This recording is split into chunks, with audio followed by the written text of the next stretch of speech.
ଓମ୍ ଶ୍ରୀ ସତ୍ୟ ସାଇରାମ। ମୁଁ ପଦ୍ମାବତୀ ଆପଣମାନଙ୍କୁ ସ୍ୱାଗତ କରୁଅଛି ପଦ୍ମାବତୀ ଭକ୍ତି କ୍ରିଏସନକୁ।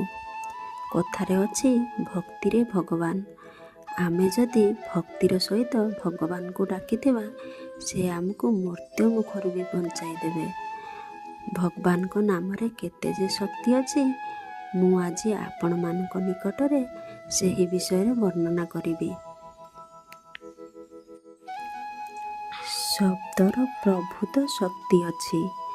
ଅତୀତରେ ମୋକ୍ଷ ପ୍ରାପ୍ତି ନିମନ୍ତେ କଠୋର ତପଶ୍ଚର୍ଯ୍ୟା ଆବଶ୍ୟକ ଥିଲାବେଳେ ସମ୍ପ୍ରତି କଳିଯୁଗରେ କେବଳ ନାମସ୍ମରଣ ଯଥେଷ୍ଟ। ପ୍ରଭୁଙ୍କ କୃପା ଲାଭ କରିବାର ଶକ୍ତି ତାଙ୍କ ନାମରେ ଅଛି। ସ୍ୱାମୀ ବାରମ୍ବାର ନାମସ୍ମରଣର ମହତ୍ଵ ବୁଝାଉଛନ୍ତି ଏବଂ ଆନ୍ତରିକ ରୂପାନ୍ତରଣ ଏବଂ ଅନ୍ତରର ଭିତରରେ ଦିବ୍ୟତର ଆବାହନ ପାଇଁ ନାମସ୍ମରଣ ପର୍ଯ୍ୟାପ୍ତ ବୋଲି ଘୋଷଣା କରିଛନ୍ତି। ଅସଂଖ୍ୟ ଗଳ୍ପ ଓ ନୀତି କଥା ଅଛି ଯାହା ଆମକୁ ନାମସ୍ମରଣ ଶକ୍ତି ବିଷୟରେ ଶିକ୍ଷା ଦିଅନ୍ତି। ଦ୍ରୌପଦୀ ଅପମାନିତ ହେଉଥିବା ବେଳେ କୃଷ୍ଣଙ୍କୁ ହୃଦୟବାସୀ ବୋଲି ସମ୍ବୋଧିତ କରି ଡାକ ପକାଇଥିଲେ। ସେହି ମୁହୂର୍ତ୍ତରେ କୃଷ୍ଣ ତାଙ୍କ ଆଗରେ ଉଭା ହୋଇ ତାଙ୍କୁ ଅସମ୍ମାନରୁ ରକ୍ଷା କରିଥିଲେ। ନାମସ୍ମରଣ ପ୍ରହ୍ଲାଦଙ୍କୁ ଯନ୍ତ୍ରଣାର ଦାଉରୁ, ଗଜେନ୍ଦ୍ରଙ୍କୁ ମୃତ୍ୟୁମୁଖରୁ ରକ୍ଷା କରିଥିଲା ଏବଂ ଅନ୍ୟ ଅନେକ ତାଙ୍କ କୃପା ବଳରେ ସମାନ ଭାବରେ ଆଶୀର୍ବାଦ ଲାଭ କରିଥିଲେ।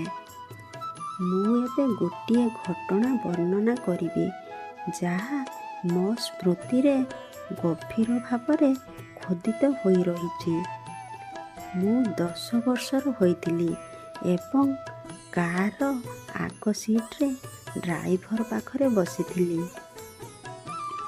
ଆମେ ଚେନ୍ନାଇରେ ଯୁଦ୍ଧ ସ୍ମାରକୀ ବାଟେ ଯାଉଥିବା ବେଳେ ହଠାତ୍ କାରକୁ ଗୋଟିଏ ପଟରୁ ଚାଲି ଯାଉଥିବା ଦେଖିଲି।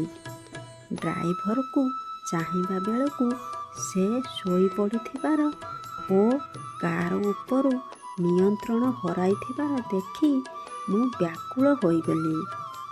ମୁଁ ତାଙ୍କୁ ଉଠାଇବା ପାଇଁ ତା ନାଁ ଧରି ଡାକିଲି, କିନ୍ତୁ ସେ ଉଠିବା ପୂର୍ବରୁ କାର ଯାଇ ଜଣେ ସାଇକେଲ ଆରୋହୀକୁ ଧକ୍କା ଦେଲା। ତାପରେ ସାଇକେଲ ଆରୋହୀ ସାଇକେଲରୁ ଫିଙ୍ଗୁ ହୋଇଯିବାର ମୁଁ ଦେଖିଲି। ସାଇକେଲ ଆରୋହୀ ଖୁବ୍ ଉଚ୍ଚ ସ୍ୱରରେ ସାଇରାମ ବୋଲି ଡାକିବାର ମୁଁ ଶୁଣିଲି।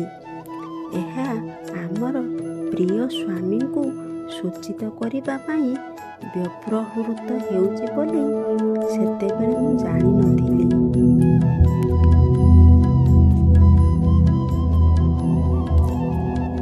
ସାଇକେଲ ଆରୋହୀ ଜଣକ ଉପରକୁ ଉଠି ଭୂମିରେ ପଡ଼ିଲେ।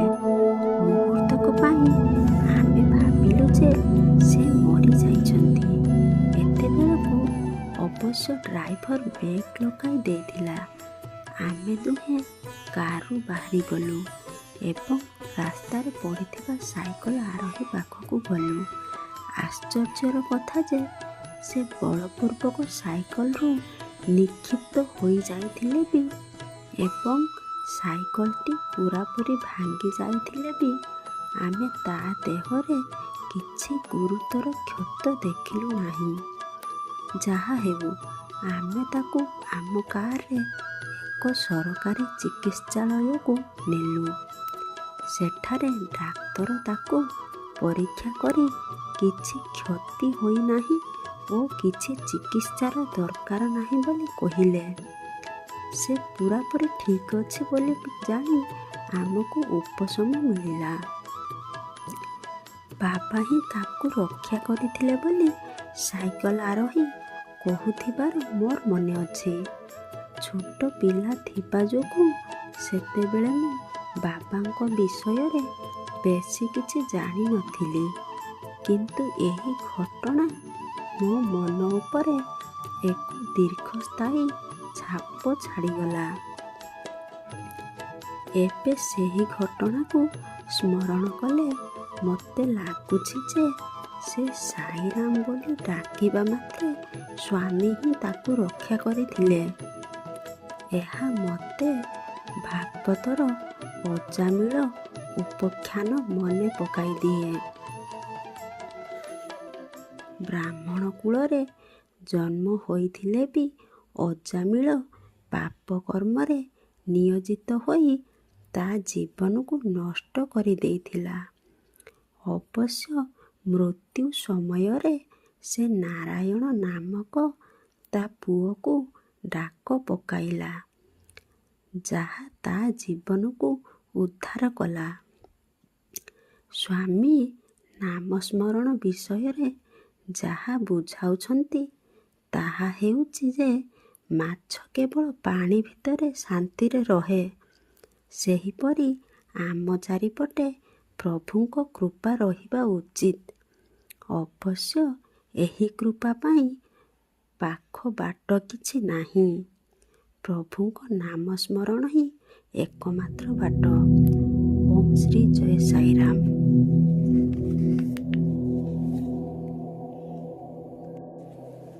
ମୋର ପ୍ରିୟ ବନ୍ଧୁଗଣ, ଆପଣମାନେ ଯେଉଁମାନେ ମୋ ଭିଡ଼ିଓଟିକୁ ଦେଖୁଛନ୍ତି, ଭଗବାନଙ୍କ ନାମରେ କେତେ ଯେ ଶକ୍ତି ଥାଏ ଆପଣମାନେ ଠିକ୍ ବୁଝିପାରୁଥିବେ।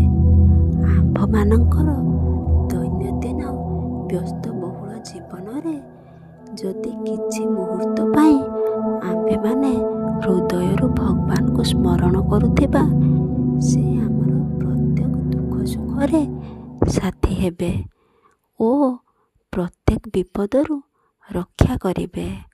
ଓମ୍ ଶ୍ରୀ ସାଇରାମ।